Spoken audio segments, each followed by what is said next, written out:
Hmm. Woohoo! And today I want to talk about how do we judge beliefs, right? How do we evaluate beliefs? Let's start with a question for you. Do you think that your beliefs right now are relatively accurate?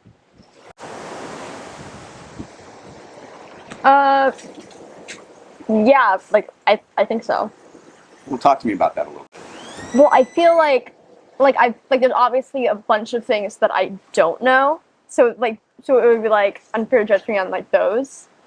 But we're not talking about the things that I don't know. We're talking about my beliefs, what my perception is of the things that I do know. My beliefs on the current things that I know or I believe I know, my beliefs on the world around me, I like to think are pretty accurate because that's just, but like I'm not really, like I am the number one person, I'm the person that's least trusted, that can be least trusted when it comes to the accuracy of my beliefs, because they're my beliefs, so of course I am going to believe them. But really, the knowledge that I would use to back up my beliefs is just knowledge that I believe is true. So I am like the number one person that cannot be trusted to really defend my beliefs. It's a little hard to judge our own beliefs because it's sort of self-referential. Exactly. Right? So that makes this a very tricky question.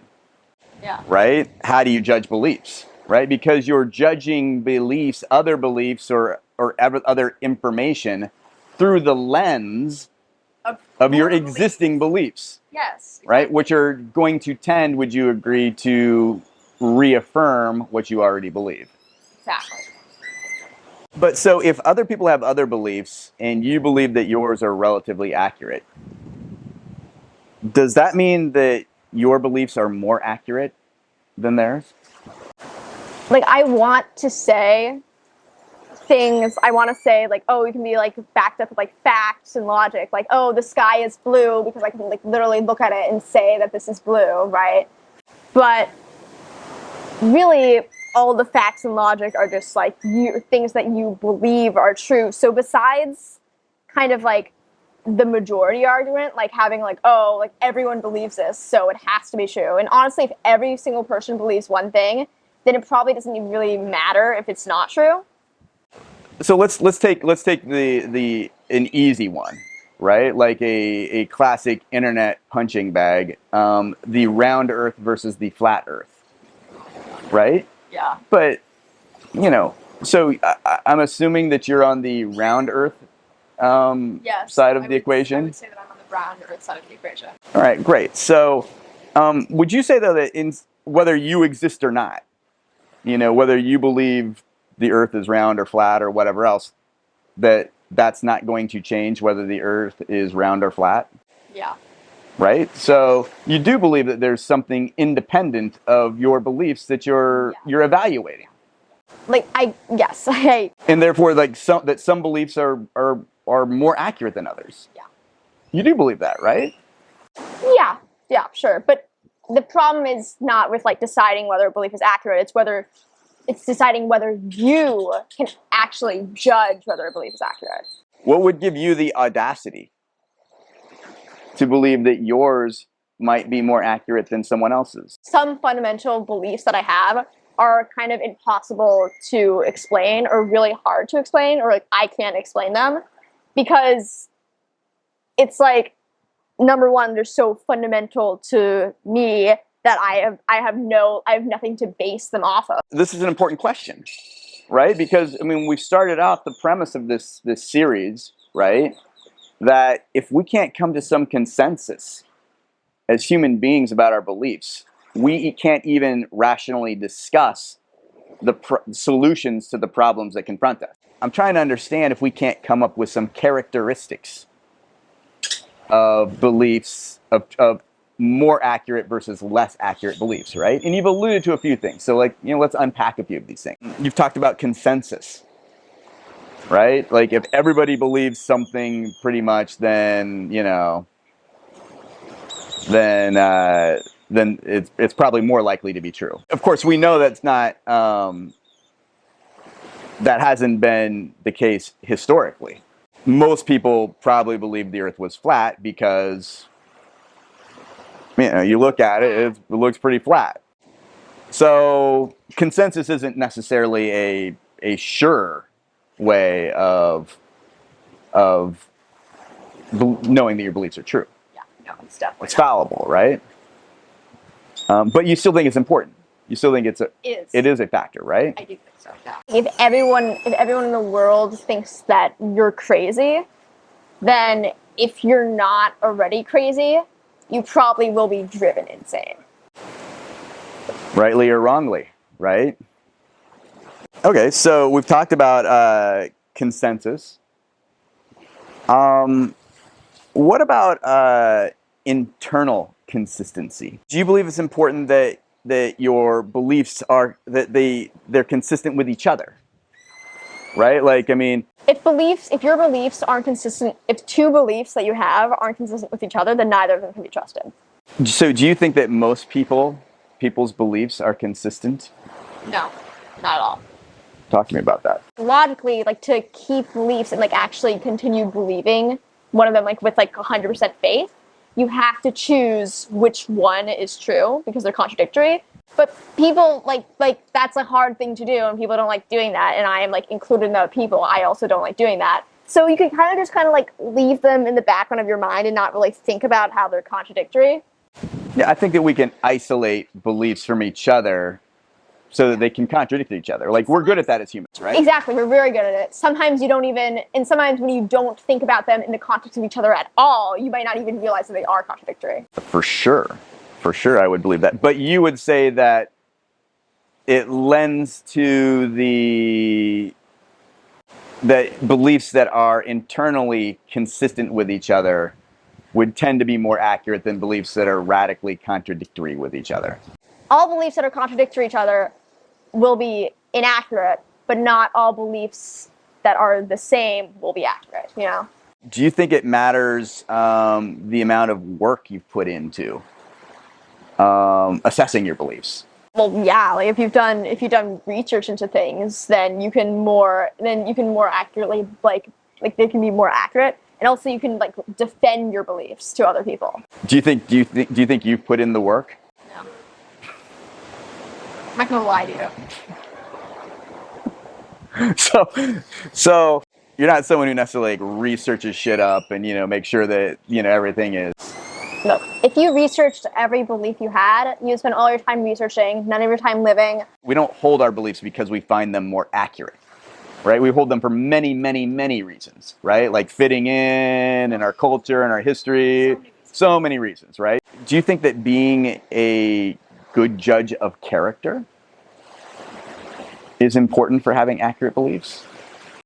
I think that being a good judge of character can be important for like your beliefs, but only if you're not doing the research. What would you say makes a source of information for you more reliable?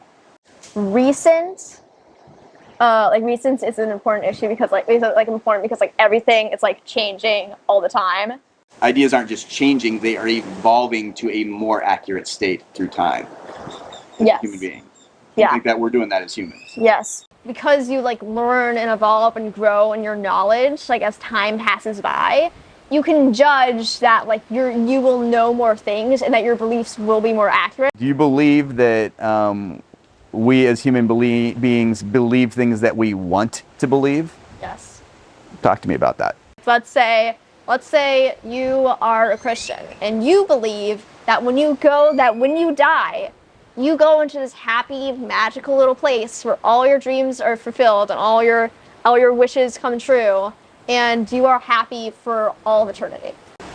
Well, so that's an interesting example, right? And you're talking about death and religion and the afterlife, and I think that it's in general a true statement that human beings don't like the idea of their non-existence. Yeah, no one likes that. Would you say that that one sign of a feeling that you could have that might make a belief more likely to be true is that it is something that you have to believe in spite of it making you unhappy. If you're like consciously thinking to yourself, you're like, okay, this information would be bad for me, but it's true. But all this fact and evidence points to it being true, and everyone else thinks it's true too. So, well, I guess it has to be true, and I'm not just going to like shut out this information because I want to feel happier about myself. Be suspicious of beliefs that make you feel really great about yourself.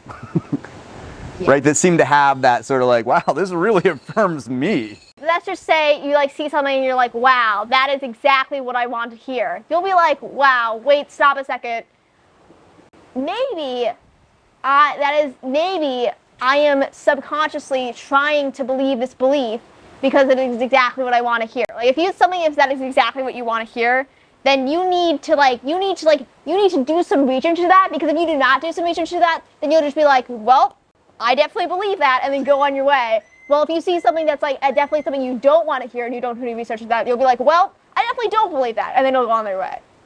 I think the number one fallacy, the number one way that people misaccurately form beliefs or form untrue beliefs, it's not because their